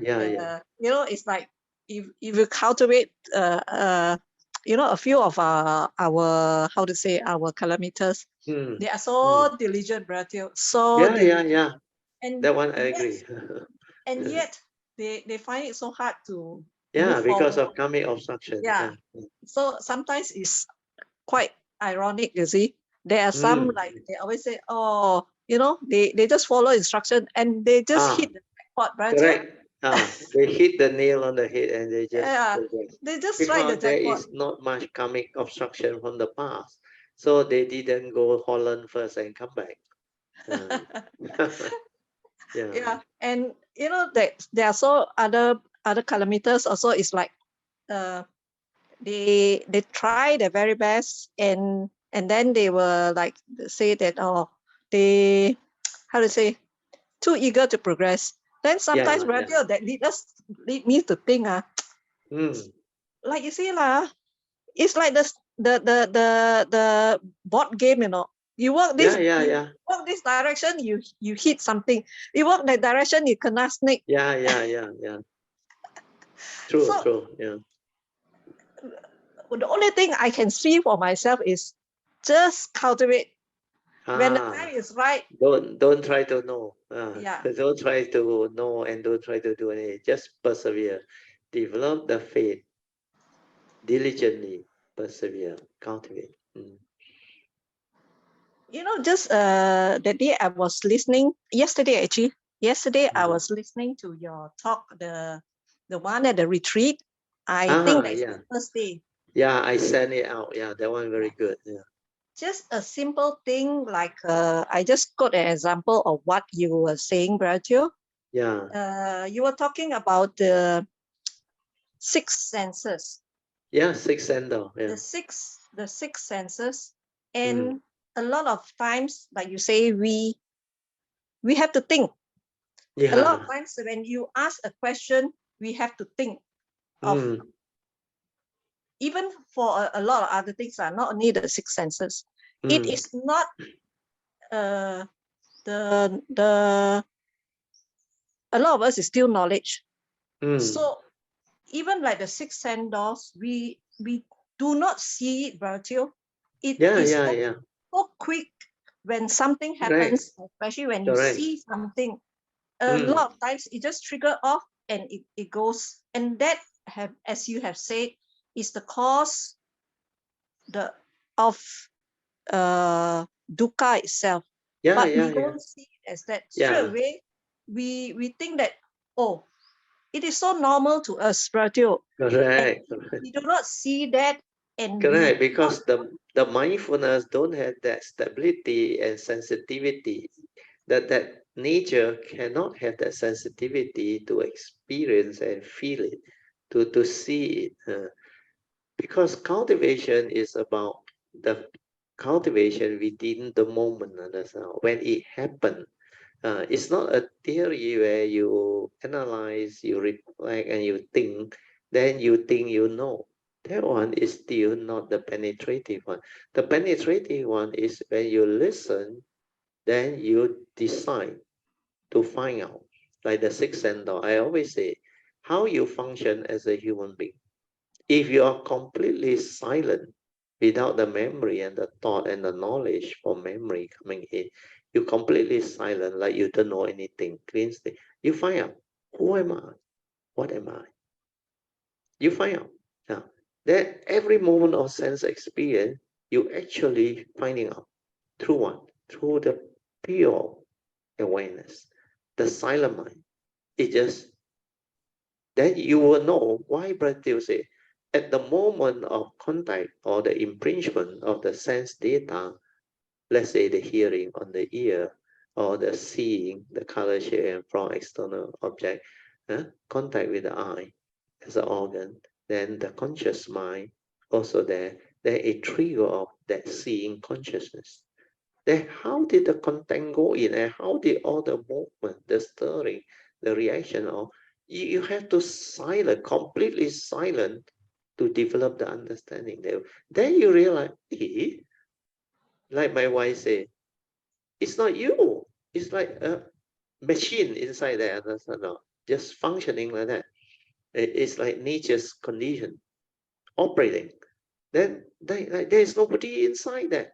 But because we are so conditioned, that knowledge, that sakayaditi, the self-delusion, the ego, they keep on manifesting through habitual tendency. That's why we become like that. It is through this observation that enable us to understand, all this while we have been doing all this. And that is what sakayaditi is all about. Because basically when you completely silent and find out and check, hey no you, hey no me, nothing inside there. Like the Buddha said, in the seeing, if you can be silent enough, there is only the seeing consciousness. Like we just now quote the Sutra. In the cognition, there is only the cognition consciousness. That's why everything is just the way it is. Feeling is just pure feeling. There is nobody to feel, nobody to see, nobody to hear, smell, taste, tactily feel and think. That's why I always ask you all to inquire, is there a thinker behind the thought? If you really silence your mind, you will know there is no thinker.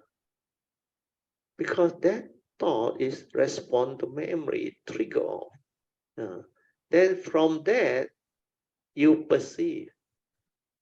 So who perceive? There is no being.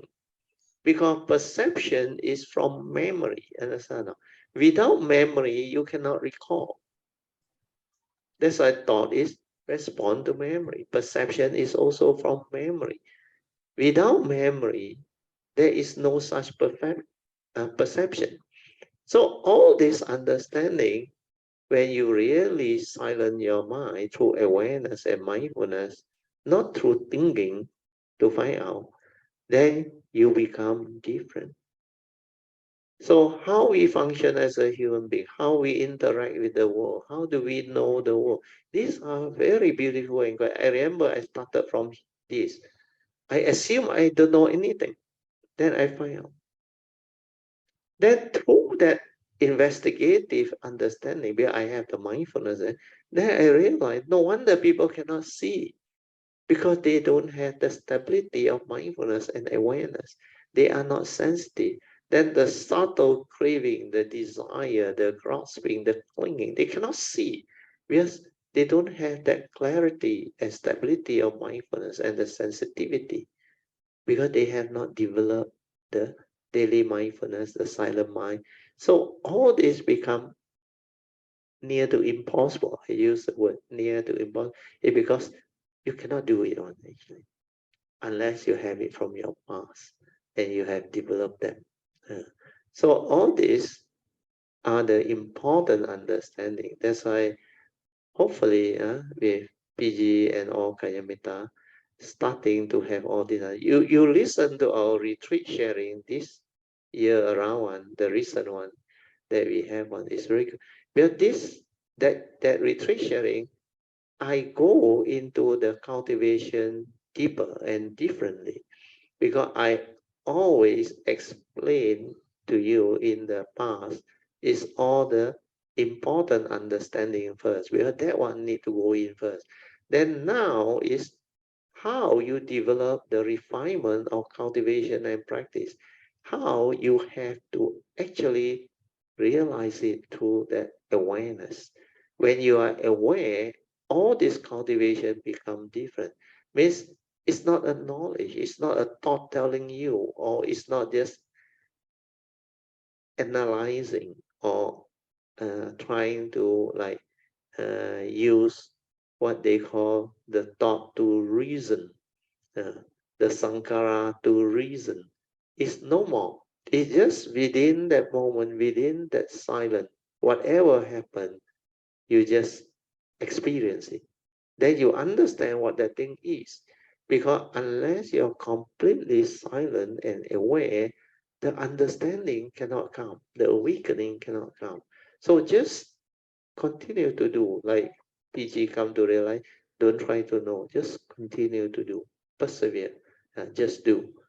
Means, like I explained to that Kayamita earlier, I say, follow the advice of the Buddha, avoid all evil, do good, purify the mind, and just cultivate heedfulness, mindfulness, stabilize it, then continue to silence, to develop the awareness, to be aware, and to find out, to investigate. And then you will progress, you become very different. Okay, PG? Yeah, Baratil, even that simple instruction that you have just spoken, it actually takes a lot of, how to say, cultivation, understanding. Yeah. And To effort develop that itself. understanding, Yeah. take a while. Yeah. And to me, it still boils down to our awareness, Baratil. Sati, yes. We Sati, mindfulness, yeah. We must really, how to say, put in a lot of effort to develop. Strive on with heedfulness, to develop the ability to be heedful. Yeah. That one is very important. And not to be caught by the external. It is so easy to be caught by the external and be carried away, especially that we can see like now with the past elections. It's so easy to get drawn away. Yeah. And like we always have heard that we are always looking on the outside, not looking for the Buddha outside of your nature. That's why I cannot find. Yeah, that one is the mundane mind, the heedless thinking mind. And for Brazil, it's so easy. Always look on the inside, but for a lot of us, we are always drawn on the outside. Yeah. And it takes a lot of effort to remind myself, especially. Correct. To calm down, to bring the mind to more silent, because also Brazil, we have been looking a lot at the media, and then the mind. Then I tell myself, why are you so involved? Not for you to, how to say, comment so much of what is happening. Just see this as happening, and that's it. Yeah, everything is just the way it is. The consciousness will evolve and flow. What I have to put in more effort is my own cultivation, not to be so bothered with what is. Of course, we must know what is happening in the world, but not to get so involved as to be drawn out all the time. Yeah. Because otherwise, if I don't not even aware of myself, especially you cannot contribute to the totality of consciousness, like the Krishnamurti say, the individual. Not much use for me to talk. All the talking, the analysis, comment, no use on, because the useful one is like what we do. The individual must change, we must cultivate, we must transform. Then we do the Dhamma sharing. Then we invoke the power of marriage for the king to be righteous, which happened this time around. For the government to be just. So all these are very important. And then I remember the last retreat, we were going to strike on with heedfulness. Then I pointed out to one of the Kayamita, I say, strive on with heedfulness means you must have heedfulness only you can strive on. Without heedfulness, how can you strive on? So a lot of people after that only realize it's actually the opposite. The word that the Buddha used is correct. Strive on with heedfulness. So before you have the heedfulness, you put in a lot of effort for what? You're wasting your time. That's why you have to strive on with heedfulness. Mean you determine to train. Then with the heedfulness, I always share with the heedfulness when you are ever mindful, constantly when you are heedful in the midst of life. That is just the beginning of real meditation. You remember that? Yeah. Not until you are constantly meditative, ever mindful, you have not started the real meditation. That's why the real meditation is after that you strive on the heedfulness, you go all out. You never look back. Like what I did during 86. That year, for 2 to 3 years, I move non-stop, strive on with heedfulness. I determine to be aware, to be mindful. Then I do my religious routine. Then everything just happened during those few years. Then the mindfulness stabilized within 2 weeks. That's how everything become possible. Then I able to silence, to connect back to my true nature. Then from there, I start to inherit from my spiritual nature. Then all this understanding stabilize. Then it come back to my nature. Then from there, I have the ability to teach, to share. That's why I decide to come out later when causes and conditions are appropriate and ready, which was the year 2000, I think 2000, or I forgot already. Yun Chan came and see me. I remember that time. Yun Chan came and see me. Then I started, I think the year 2000, I think, about there, somewhere around there. Then later on, the second batch came, I think 2008, where I went to Subang, Suyan's house to teach. At that time, most of you all came after that. But some, they all were the pioneer batch. Pioneer batch. After Yun Chan came and see me, then the whole thing unfold, the causes and conditions. Initially, after 89, I was ready, but there were no conditions. Hardly anybody can understand what I say, so I just stay at home. And once a while, I go to the temple to find out what has changed and what is happening to the Buddhist community and so-called Dhamma practitioner. Oh, that's what happened. Then when Yun Chan came, it triggered off. That's why Kayamita grouping, the teaching, the sharing all become possible. Is because Yun Chan at that time started it. Good. Sadhu, yeah. Yeah, we are very thankful to Sister Yun Chan. Yeah. And also without her, all like this not Brother possible. Sui An also for Yeah, starting Suyan also. one group. Yeah. And all And those now, who help out actually. yeah. In fact, every Kayamita is part of the what they call causes and conditions for this evolution of that Kayamita grouping. Then it has developed so beautifully over the past, I think about coming to 20, not 20 years yet, I think about coming to 20 years, I think. Yeah, if it's the year 2000, coming to 20 years already. Or 22 years already. Now it's 2020, or finishing already, now December. So next year, 2023. But our website are still new. I think Kayamita gathering, that one, all still quite new. This year is what year I've already? Is it 15 or 16? What, 15 or 16? The gathering of Kayamita. I also cannot remember already. But don't worry, it has already developed to such stability, and the website is very important.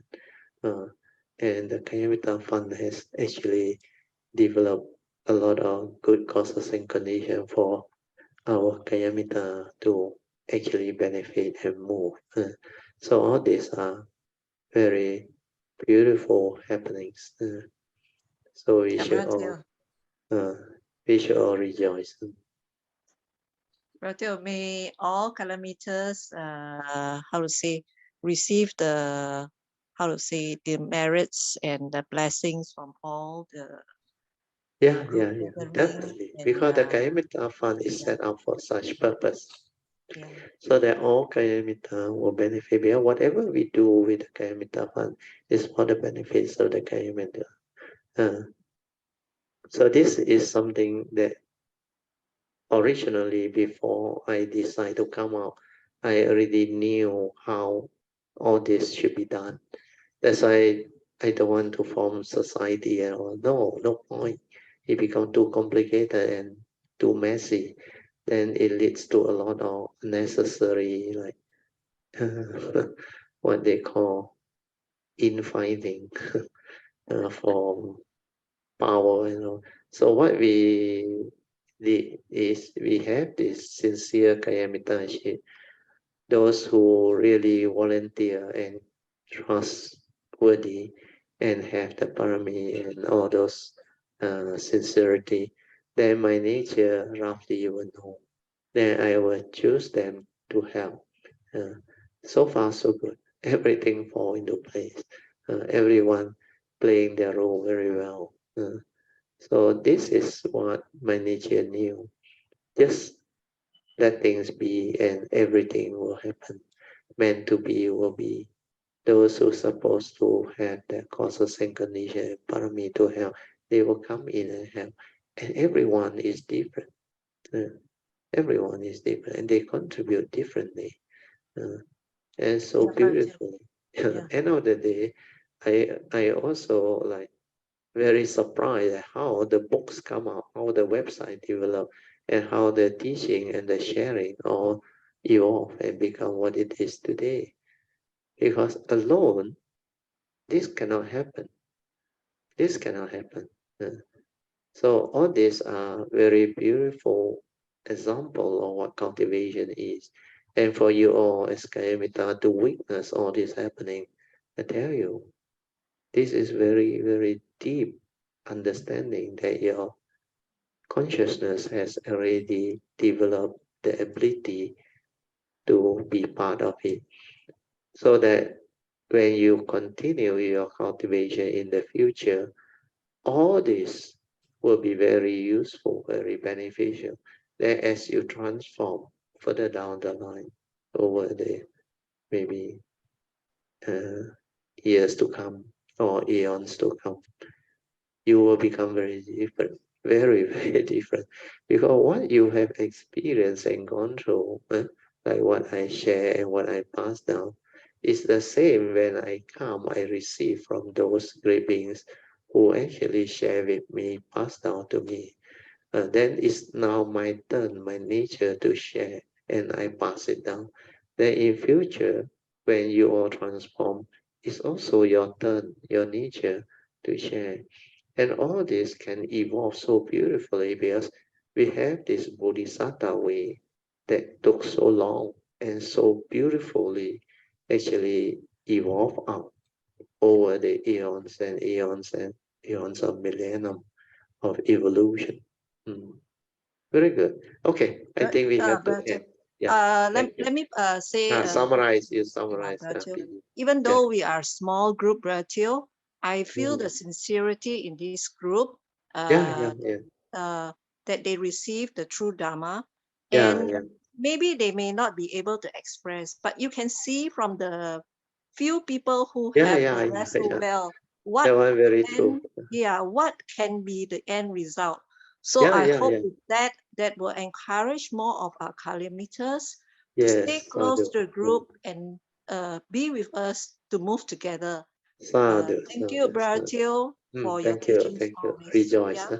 With that, Okay, let us maybe rejoice with the good sharing by Sister AB and PG and the causes and condition that is developed. Yeah? So do listen to this particular sharing today is very unique, very good. And our this 84th lesson of the sixth Patriarch Platform Sutta also very beautiful, very unique. So with this, I think we will end. So let us rejoice one more time. Huh? Sadhu, sadhu, sadhu. Okay, we will share merits before being starting with the devas. Akasata cha bhumata devanaga mahindika punyang tang anumodito chirang rakantu loka sasana Itta vata jamehi sampadan punya sampadan sabbe deva anumodantu sabba sampati siddhya idang me nyatinang hotu sukhita hontu nyatayo idang me nyatinang hotu sukhita hontu nyatayo idang me nyatinang hotu Sukhita hontu nyatayo devo vasatu kalena sasa sampati hetu cha pito bhavatu loko cha raja bhavatu dhammiko imina punyang kamena mame bala samagamo satang samagamo hotu yawa nivana patiya Sadhu, sadhu, sadhu. Okay, you can now be respect mindfully to Lord Buddha, Kuan Yin Bodhisattva, and all the worthy ones. Then we shall end the whole session. Thank you for your good participation. Sadhu.